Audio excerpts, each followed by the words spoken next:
Physical media has been around for years, being a staple in my childhood and statistically yours too. It's always been a novel concept, owning what you watch, listen to and interact with. It's been instrumental to the media industry and massively important to modern mass media as a whole. But going back, what was it like before we owned nothing? I won't cover exactly everything because that would take me hours. I'll just simplify it down to a few formats per era.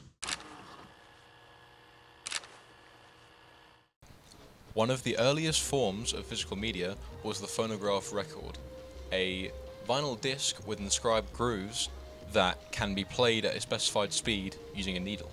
The speed that a record spins at is usually 33 RPM for a LP or 45 RPM for an EP. This meant that you could listen to whatever music you wanted at home as long as you had the right equipment.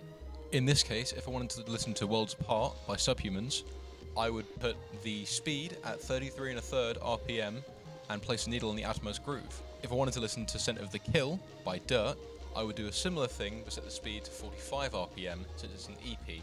After the record, the idea of tapes came in, either holding audio or video depending on the format. For example, cassette tapes contain audio and some contain audio to be decoded by a computer. This is for the ZX Spectrum, one of the earliest home computers, and it used cassette audio and interpreted it as binary code. Cassettes were primarily used for audio playback, however. They're still used to this day by bands on Bandcamp such as Dollhouse or Big Tears. Videotapes, on the other hand, hold both video and audio to be decoded by a VCR or similar device. They're also called video cassettes if you're a knob.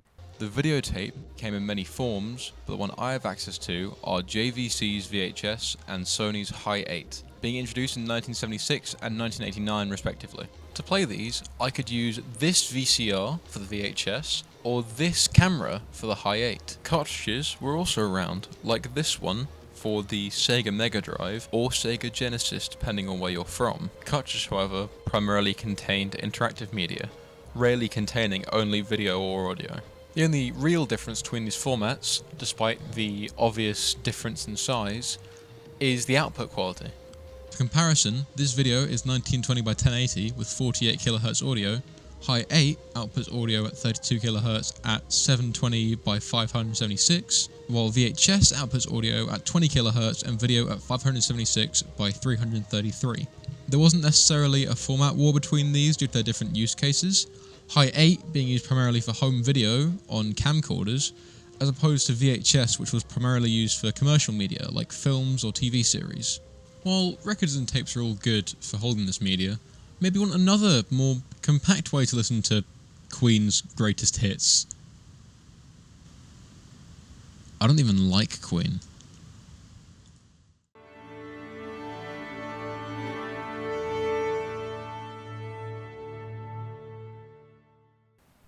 Optical media was the next step in home video, all formats of which functioning effectively the same. Optical media works by using grooves, similar to that on a vinyl record, but a lot more compact, and this time being read using a laser. The laser then decodes the information on that disc to be either audio, video, or interactive media. One of the very first formats was the Laserdisc, being developed by Philips Pioneer and MCA in 1978 under the name DiscoVision, until being rebranded to Laserdisc. The Laserdisc had a few flaws compared to the more common VHS format, namely its size being comparable to a vinyl 12-inch record. Over time, more formats developed, namely the compact disc, digital video disc, gigabyte disc, which I don't have, universal media disc, high definition digital video disc, which I also do not have, and Blu-ray disc. Each format had different video and audio quality along with different data capacities. Most optical formats have a ROM or read-only memory variety. This was primarily used for interactive media, but also for videos on some CDs. The most common of these being CD-ROM, DVD-ROM, and BD-ROM. In the 2000s, there was a format war between Toshiba's HD DVD and Sony's Blu-ray. This was mainly over which would become the standard high-definition optical format going forwards. The main differences being that Blu-ray had higher quality, but HD DVD was considerably cheaper. There's something here which I forgot to clarify in the original project. I listed HD DVD as having 1080i resolution and Blu-ray having 1080p resolution, but what's the real difference? Both 1080i and 1080p have the exact same resolution in pixels, Both are 1920 by 1080, but what makes them so different exactly? It's all in how they display. So the P stands for progressive scan, and the I stands for interlace scan. Progressive scan refreshes every row on screen in sync, meaning the entire frame changes, whereas interlace means that the odd and even rows display alternately, creating the illusion of one whole frame due to how the human eye reacts. I would try to visually represent this if I knew how, but for now I'll show these diagrams from digitaltrends.com. I'll link the article in the description as it's a good read and explains this better than I ever could.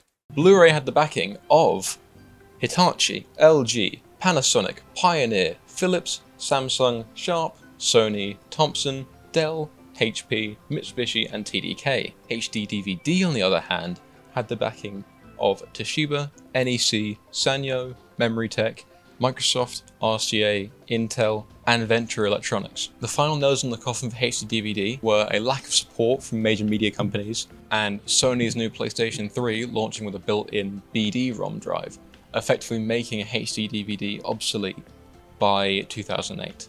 Optical media is all well and good, but it all takes a lot of space, doesn't it? I'm reusing this bit again.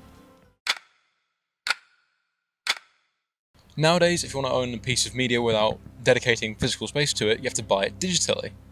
However, you don't own it. In a modern environment, you don't exactly own anything you buy online. If you read any terms of service agreement nowadays, you'll see that. It will always say that you don't own this product, you're just licensing it from the copyright holder. That license can be revoked at any time, and you don't get a choice. Sony removed hundreds of bits of media from their store in 2021 without issuing refunds because if you read the terms of service agreement, you don't own it. They own it, and you're licensing it from them. Except as stated in this agreement, all content provided through PlayStation Network is licensed on a non-exclusive and revocable bias to you for your personal, private, non-transferable, non-commercial, limited use on a limited number of PlayStation devices or devices in the country in which your account is registered. To simplify it down to one sentence, Sony does not care about you, and neither does any other mass media corporation. To quote the comically evil statement from the World Economic Forum in 2016, you will own nothing and you will be happy. And to make things even worse, streaming services exist. One step beyond buying something and not owning it, the media atmosphere is moving to not even being able to buy it in the first place. While streaming services are convenient, I can admit that. Netflix, Disney+, HBO Max, they're all very convenient because you don't have to buy each individual thing.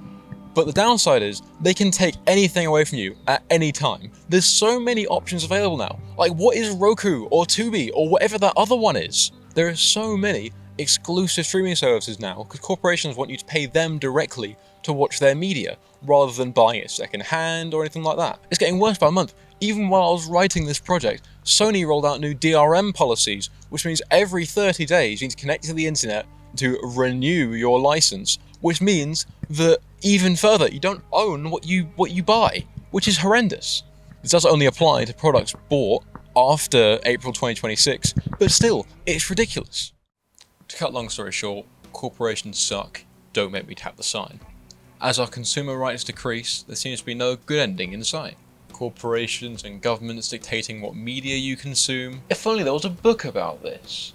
Things are only getting worse for the ownership of media, and all I can suggest is buying physical or optical, because otherwise it'll be gone eventually, and you have no choice. The best way to reduce harm is to buy everything second-hand, even clothes, like this shirt I bought second-hand. Corporations have always been and will always be horrendous, and they don't care about the consumer, they care about profit. Don't let them control what you see, read, watch, or even hear. That'll be all.